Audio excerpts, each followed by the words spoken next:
know, most of the healing, like you said, is invisible. So it's really just an energy exchange. Right. He might say, I need to give you a spiritual surgery or spiritual intervention. And it's really just a little bit like a meditation. Like he puts you in a room and I felt the spirits coming and working. I could see them coming and working on me. But people say it just feels kind of warm. But some people are really knocked out after. Oh, yeah, really tired. They make you go to sleep because they can work on you more easily. But that shows you that this etheric sense of ourselves is real. You know, there's an energy body, and that's a real thing, our energy. So then... So they ask you to go lay down in your hotel room because you feel really tired. Some people just sleep the whole time. Some people dream. I actually felt them coming in. I'd feel them touching me, saying, okay, get ready, we're going to work on you.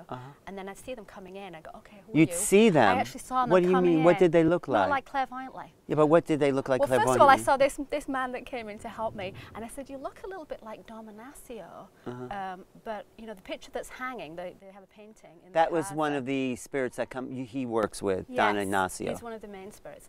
And I said, but the picture in the casa has more hair and a kind of a tightly cropped beard. And he said, oh yeah, they paint you a little bit more complimentary. This is a real me. The spirit said this to you. So he was more bald and his hair was a bit more fluffy here. That's he said, that's really me. That's funny. And I saw some other ones. But what did they, okay, they showed up, but then what happened? Like one spirit came in and was working on this area. I'd asked, I said I have not really a lot of physical things, but I have a few fibroids. And one spirit came in and said, I just do the physical stuff. He said that to you? Yeah, I'm just doing this part. And then somebody else came in. And they also made me reflect on times of my life. I don't know if you know about chakras. I know about, everyone watching knows about chakras. So I noticed, and they didn't tell us that at the casa, but I noticed they started on my base chakra. They started working in that area, and they reminded me about things in my family, my early life. Then they moved up to my So you helped heal these issues in your life. Was it about healing them? I think it was about releasing certain things. They got to my relationship area and they spent like, you know, all day on that area. Well, but reminding me of, oh, you're storing this energy and that thought. Well, we have to release all that. So it was like 20 years of therapy in a night. Wow. So anyway, they do these spiritual surgeries, and that's how most of the healing is done, just by either just this energy exchange or these spiritual healings.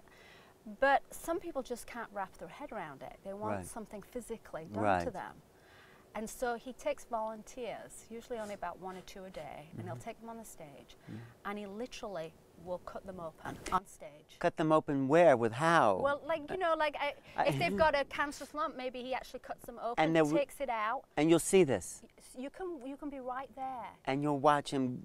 And the people are not unconscious, they're just... They're completely awake. And you can talk to the people afterwards, they'll say, it was weird, I could feel it, but there was no pain. And you can watch them, they'll sew them up.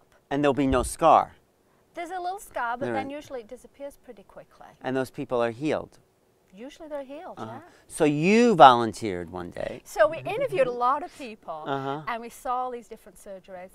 One of the things he does is he puts this thing up the nose, which looks really And why does he do that? He could do it because somebody's got backache or knee problem. Is he still doing this? Because I did hear he stopped doing some of that physical stuff. Oh, no, he does. He just can't do it. He can't do it in Toronto. Or in the U.S. Yeah, we don't know about the laws. Yeah. And he says it doesn't affect the healing. The real healing's done invisibly. So he puts stuff, yeah, I saw pictures all the way up the nose. And you've seen it looks really painful, and the people say, I felt it, but it was not painful, I didn't feel, and you see blood and everything. You see blood. You see him stitching them up. One of the doctors that was there told me that one time John of God said, you know, come and stand and help me, and he was passing the tray, and he went to stitch up the girl, and he turned to the doctor and he said, you stitch her up. So the doctor took the surgery needle and went to stitch her, and he said it was like a block of ice. The needle just broke right off. Her skin was like, not cold, but it was hard like ice.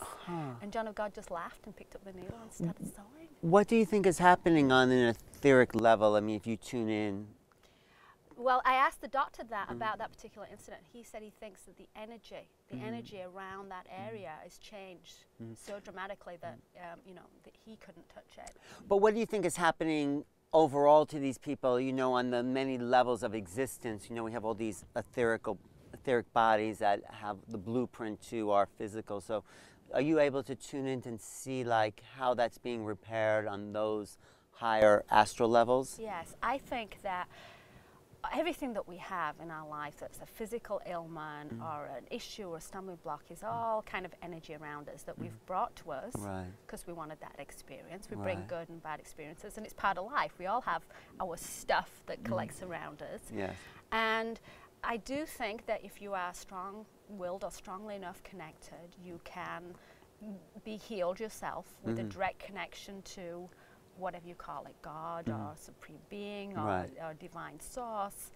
I think that the spirits can help you to change that energy and to get a stronger connection. But I think ultimately it's actually you with Divine Source is the healing. I don't think the person or the spirits are actually giving you anything. I think it's what you have inside. And that's why people feel so amazing, because when they get this healing, it's like they're opening up and they're connecting.